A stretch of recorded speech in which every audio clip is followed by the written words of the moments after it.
Hey, what's up, Tech fam? I'm your host, and welcome to Tag to Tech.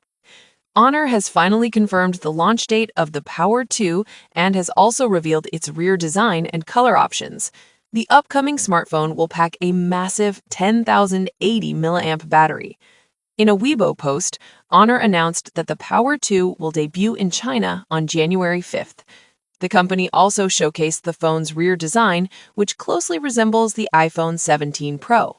The phone will be available in an orange color option similar to the iPhone. The Honor Power 2 appears to have 3 camera cutouts housed inside a rectangular module that spreads across the width of the phone.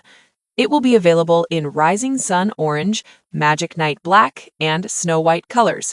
The device will be sold in 12GB 256GB and 12GB 512GB options. The Power 2 will be powered by the MediaTek Dimensity 8500 Elite chipset. According to a recent leak, the handset will get a 50-megapixel primary rear camera. The phone is also rumored to sport a 6.79-inch LTPS AMOLED display.